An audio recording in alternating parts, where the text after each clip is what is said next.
আসসালামু আলাইকুম, hello lovely viewers, welcome to আত্তুর কুকিং স্টুডিও। আজকে আপনাদের মাঝে নিয়ে এসেছি চিড়ার ডেজার্ট। সো দেখতেই থাকুন কীভাবে কী লাগছে। এই পর্যায়ে আমি চুলার একদম নিভিয়ে দিয়েছি। এই জায়গায় আমি নিয়েছি 1 লিটার লিকুইড দুধ, আর দিয়ে দিয়েছি 3 থেকে 4 টেবিল চামচ চিনি, আর 2 চামচের মতো গুঁড়া দুধ, আর গুঁড়া দুধ দিয়ে সব কিছু মিশিয়ে তারপরে চুলাটা জ্বালিয়ে দেবো। এই পর্যায়ে আমি চুলা জ্বালিয়ে দিয়ে তারপরে আমি এই জায়গায় নাড়াচাড়া করে নিচ্ছি। আর আগেই কিন্তু আমি সব কিছু মিশিয়ে নিচ্ছি। যদি চুলার আঁচটা বাড়ানো বা যদি জ্বালানো থাকে তখন কিন্তু ভালোভাবে মিশে না, তার জন্য আমি নিভিয়ে দিয়েছি। আর এই জায়গায় দিয়ে দিচ্ছি এলাচি পাউডার, আমি 2 চিমটে দিয়েছি, হাত দিয়ে দিয়েছি। আপনারা এটা পরিমাণ বুঝে দিয়ে নেবেন, এটা জাস্ট ফ্লেভারের জন্য। আর যদি আপনাদের কাছে রেসিপিগুলো একটুও ভালো লাগে তাহলে অবশ্যই লাইক, কমেন্ট, শেয়ার এবং সাবস্ক্রাইব করে যাবেন। যারা পেজ থেকে দেখছেন অবশ্যই পেজটাকে ফলো করে যাবেন। আর নতুন রেসিপি পেতে আমার চ্যানেলটাকে সাবস্ক্রাইব করে নোটিফিকেশনটা অন করে যাবেন।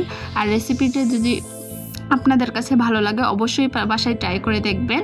আর এই পর্যায়ে আমি চুলার আঁচটা মিডিয়াম হিটে দিয়ে দিয়েছি, কারণ যে কোনো সময় পুড়ে যাওয়ার সম্ভাবনা থাকে, আর পুড়ে গেলে কিন্তু সম্পূর্ণ কাজটাই বৃথা হয়ে যায়।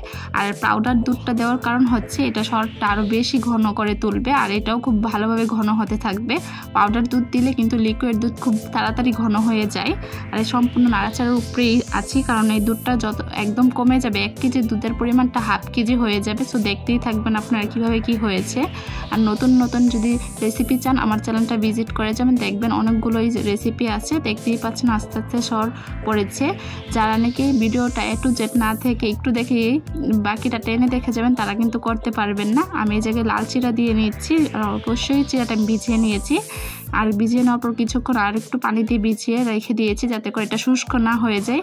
এখন আমি 2টা ডেজার্ট কাপ নিয়ে নিচ্ছি। ডেজার্ট কাপে এখন আমি এক মুঠ করে চিড়া দিয়ে দিচ্ছি। আপনারা সেটা পরিমাণ বুঝে দিয়ে নেবেন। আপনারা চাইলে যে কোনো চিড়া দিয়েই করতে পারেন, এরকম রিকোয়ারমেন্টস নেই যে লাল চিড়া দিয়েই করতে হবে তা না, চাইলে অন্যান্য সাদা চিড়া দিয়েও করতে পারেন। এখন আমি যেই ঘন করা দুধটা সেটা দিয়ে দিচ্ছি। দুধটা দিলে এটা খুব বেশি মাখো মাখো হয়ে থাকে। আর এই ডেজার্টটা যখন এই গরম পড়েছে একদম কলিজা মন প্রাণ দুইটাই ঠান্ডা হয়ে যাবে। গরমের জন্য কিন্তু মাস্ট বি এই ডেজার্টটা। আর এই ডেজার্টটা এমন একটা ডেজার্ট যেটা কিন্তু ছোটো বড়ো সবাই পছন্দ করবে।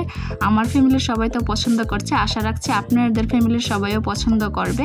আর আপনারা নতুন কি ভিডিও চান কমেন্টে জানাবেন, যে এটাগুলো চান, তাহলে আমার দিতে সুবিধা হবে। এখন আমার দুধ দেওয়া হয়ে গেছে। এখন দিব কলার লেয়ার বা ফুডের লেয়ার। আপনারা চাইলে জায়গায় আম বা খেজুরও দিতে পারেন, কিন্তু আমার হাতের কাছে কলা ছিল, আমি কলা দিয়েই তৈরি করে নিয়েছি। আপনারা অন্যান্য ফুড দিয়েও করে নিতে পারেন যেগুলো এগুলোর ভিতরে যায়। আর এটা কিন্তু খুবই একটা আরামদায়ক রেসিপি এবং ঠান্ডার রেসিপি, শরীর মন দুইটাই ঠান্ডা থাকে। আর এখন আমি নারিকেল কুচি দিয়ে দিচ্ছি। 2টার মধ্যে আমি একটাই কলা ইউজ করেছি, ফ্রুট আরেকটা ইউজ করিনি। আর যদি রেসিপিতে কোনো ধরনের ভুল ত্রুটি হয়ে থাকে তাহলে ক্ষমার দৃষ্টিতে দেখবেন, বয়সেও ভুল ত্রুটি হলে ক্ষমার দৃষ্টি দেখবেন। আর যেটা বলছিলাম, এখন আমি দিয়ে নিচ্ছি দইটা আপনারা বুঝে দিয়ে নেবেন। আর এই জায়গায় কিন্তু যে দুধের চিনির পরিমাণটা কম দিলেও সমস্যা নাই, যেহেতু আমি এই জায়গায় দই ইউজ করেছি যার জন্য আমি কম দিয়েছি। আর আপনারা চাইলে চিনির পরিমাণটা বেশিও দিতে পারেন।